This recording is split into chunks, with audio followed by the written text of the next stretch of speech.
जय हिंद दोस्तों, मैं अंगद कुमार स्वागत करता हूं आप सभी लोग का आपके अपने प्रिय channel Angad research classes YouTube channel में। दोस्तों, आज के इस लेक्चर में हम लोग समझेंगे नेटवर्क थ्योरम यानी कि नेटवर्क प्रमेय के बारे में, जो कि इंजीनियरिंग के सब्जेक्ट का बहुत ही इंपॉर्टेंट है। Network theory and transmission line जो हमारी बुक है उसकी फर्स्ट चैप्टर है नेटवर्क थ्योरम यानी कि नेटवर्क प्रमेय, जो कि पढ़ना बहुत ही ज़्यादा ज़रूरी है। इसलिए ज़रूरी है क्योंकि हम जानते हैं कि इलेक्ट्रिकल और इलेक्ट्रॉनिक्स जो सर्किट होते हैं, जो नेटवर्क्स होते हैं, उसको सॉल्व करना इतना भी आसान नहीं होता है जितना आप समझते होंगे। इसीलिए उसको सॉल्व करने के लिए हम नेटवर्क थ्योरम का यूज करते हैं। अगर हम उसको पढ़ लेते हैं तो आसानी के साथ हम किसी भी नेटवर्क को सॉल्व कर सकते हैं और उसमें ज़्यादा प्रॉब्लम्स नहीं होंगी। इसीलिए जो नेटवर्क थ्योरम जो हमारी जो चैप्टर यहाँ पर दिख रही है नेटवर्क प्रमेय ना, इसको समझने से पहले आपको महत्वपूर्ण बिंदु पहले बता देते हैं। इसके पश्चात हम नेटवर्क थ्योरम के बारे में अध्ययन करेंगे। तो सबसे पहले हमारी पहली पॉइंट है कि देखिए यहाँ पर नेटवर्क से संबंधित महत्वपूर्ण बिंदु जो होते हैं वो हम आपको बता देते हैं ना। इससे पहले हमने आपको बताया कि इलेक्ट्रिकल और इलेक्ट्रॉनिक्स जो सर्किट होते हैं, जो नेटवर्क होते हैं, वो बहुत ही ज़्यादा जटिल होते हैं, जिसको सॉल्व करना इतना भी आसान नहीं होता है जितना आप समझते होंगे। इसीलिए उसको सॉल्व करने के लिए हम नेटवर्क प्रमेय को अध्ययन करते हैं, ठीक है ना।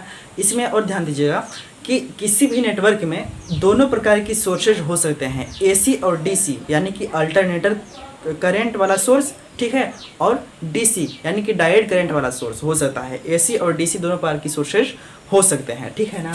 अब ध्यान दीजिएगा, सबसे पहले हम जानते हैं कि सर्किट एलिमेंट्स क्या होती है। तो सर्किट एलिमेंट्स वो होते हैं, यानी सर्किट में देखेंगे कि कौन कौन से एलिमेंट्स लगे हुए हैं, जैसे कि रजिस्टर लगा हुआ है, कैपेसिटर लगा हुआ है, इंडक्टर लगा हुआ है, क्या क्या लगा हुआ है, वही हमारी एलिमेंट्स होगा। यानी कि मान लीजिए कि एक हमारी वोल्टेज सोर्स यहाँ पर लगा हुआ है, तो एक ये हमारा वोल्टेज सोर्स हो गया, ओके, मान लीजिए वोल्टेज सोर्स हो गया, और यहाँ पर देखिए एक रजिस्टेंस हो गया, यहाँ पर एक रजिस्टेंस हो गया, यहाँ पर मान लीजिए कैपेसिटर हो गया, यहाँ पर एक इंडक्टर हो गया, यहाँ पर एक लोड रजिस्टेंस हो गया। क्या हो गया?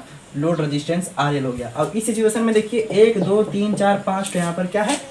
5 तो क्या है जी? सर्किट एलिमेंट्स है ना, यानी कि रजिस्टर लोड रजिस्टेंस है, और ये कैपेसिटर इंडक्टर है, ठीक है ना। इस तरह से यानी कि कितने उपस्थित है इसमें हमारी यही क्या होगी? ये हमारी सर्किट एलिमेंट्स होगी। क्या होगी जी?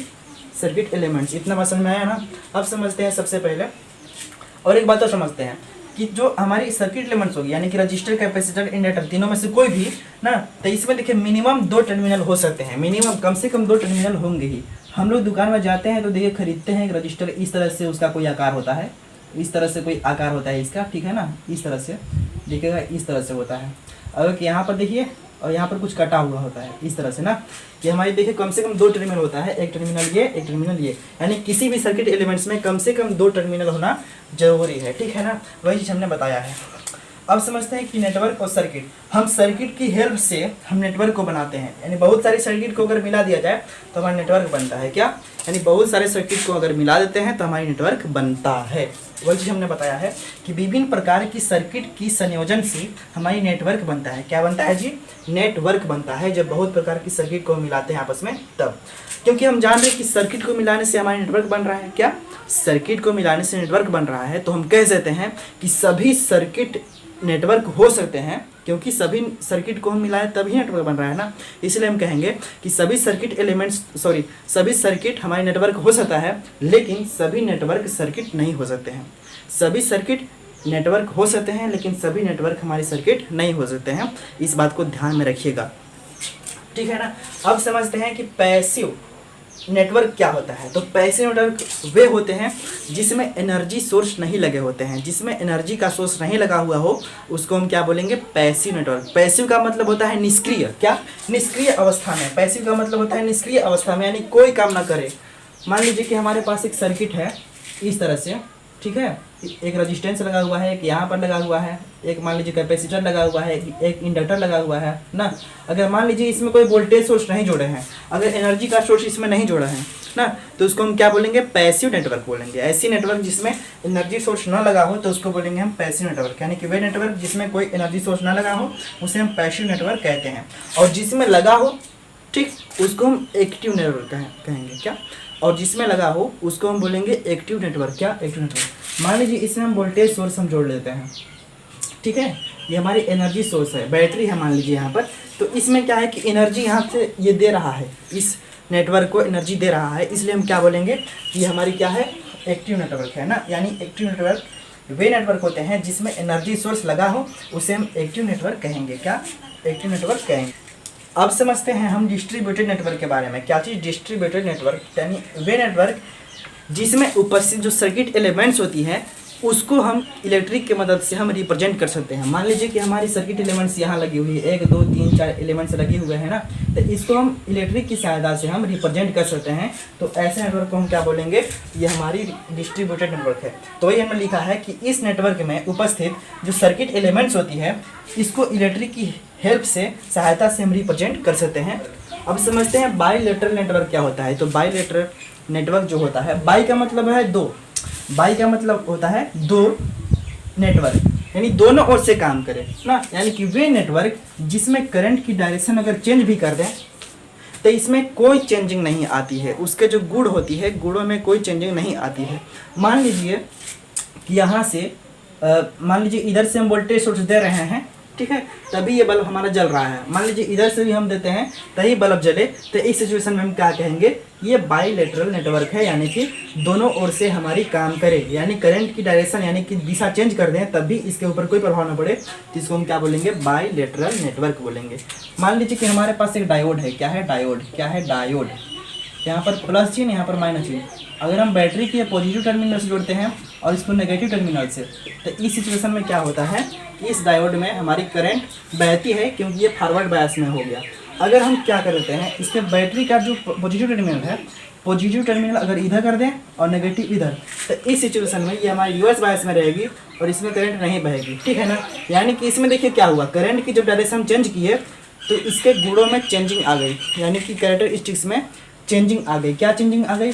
इसमें ऐसे अगर प्लस चिन्ह इधर था इसलिए इसमें करंट बह रही थी, अगर हम प्लस का चिन्ह इधर कर दिए तो करंट नहीं बह रही है ना। तो इसे हम क्या बोलेंगे? Unilateral network. तो यूनिलेटरल नेटवर्क वे होते हैं जिसमें करंट की डायरेक्शन अगर चेंज कर दें तो उसके कैरेक्टरिस्टिक्स में चेंजिंग आ जाती है, उसके गुणों में चेंजिंग आ जाती है, तो इसे हम क्या बोलेंगे? Unilateral network. ओके, अब समझते हैं कि लीनियर नेटवर्क क्या होते हैं। तो लीनियर नेटवर्क जो होते हैं उसमें हम लीनियर एलिमेंट्स लगे होते हैं। क्या होते हैं? लीनियर एलिमेंट्स लगे होते हैं, ठीक है। यहाँ पर देखिए, इसमें वोल्टेज और करंट के बीच जो लीनियर नेटवर्क होते हैं इसमें क्या होता है कि वोल्टेज और करंट के बीच एक लीनियर रिलेशनशिप होता है, ठीक है ना, रैखिक रिलेशनशिप होती है। जैसे हम कह दें, अगर हम सिंपल सर्किट की बात करें तो जो हमारी ओम का नियम कहता है कि वोल्टेज जो होता है वो धारा के डायरेक्टली प्रोपोर्शनल होता है, यानी कि अनुक्रमानुपाती होता है।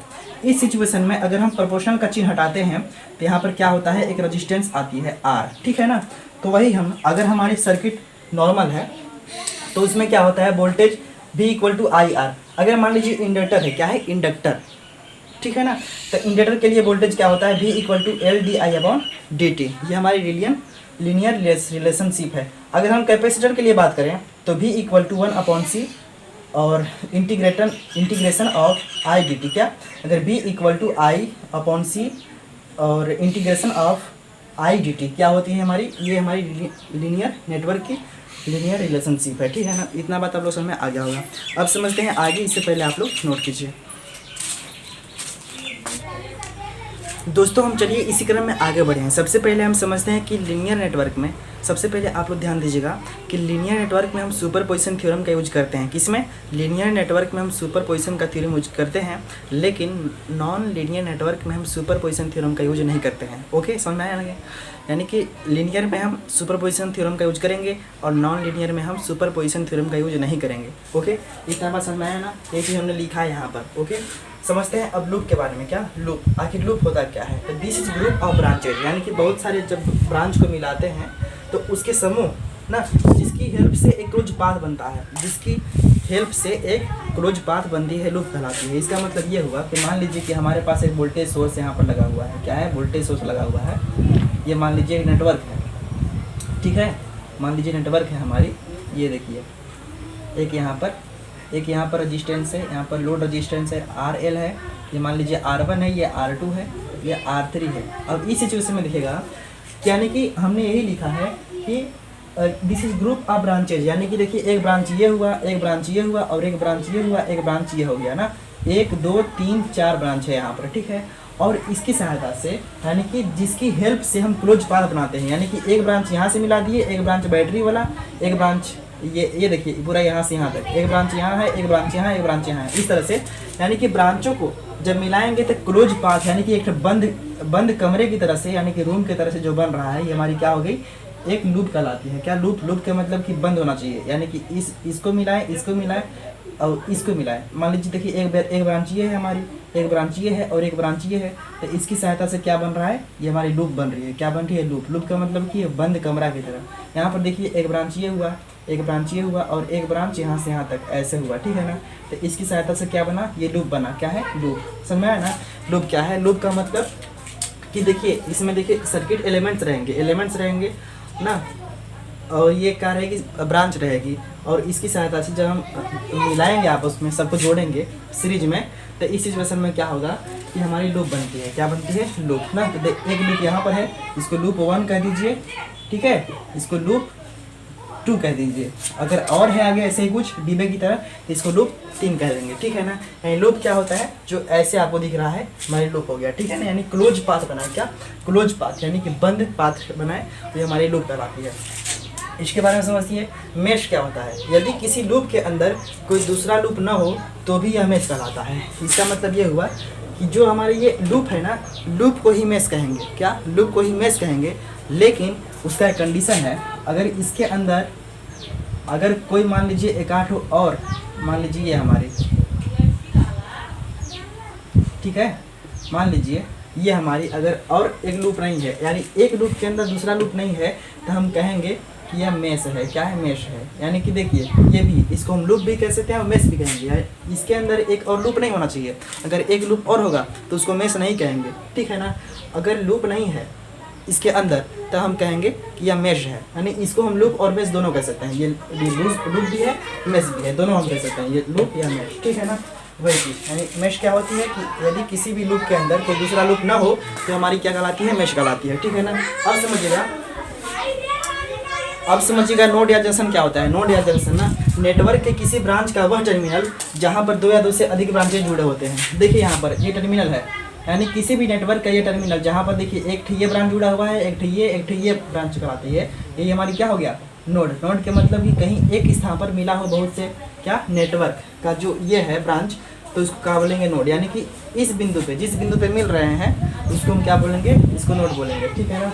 अब समझते हैं वोल्टेज सोर्स क्या होते हैं। वोल्टेज सोर्स क्या होते हैं? वोल्टेज सोर्स वे सोर्स होते हैं जिसके पोटेंशियल जो होते हैं नियत रहते हैं। दोनों टर्मिनल के बीच जो पोटेंशियल होते हैं नियत रहते हैं, ठीक है ना। और करंट सोर्स क्या होता है? तो करंट सोर्स वे सोर्स होते हैं जिसके द्वारा नियत धारा प्रवाहित होती है। मान लीजिए करंट सोर्स यहाँ पर लगाते हैं तो केवल इसमें करंट बहेगा। क्या? करंट बहेगा, ठीक है ना।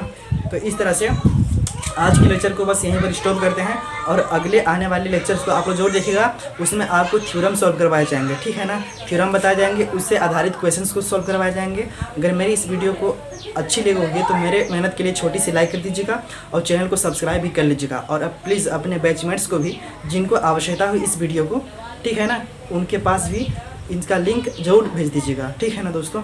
हम मिलते हैं अगले लेक्चर में, तब तक के लिए धन्यवाद।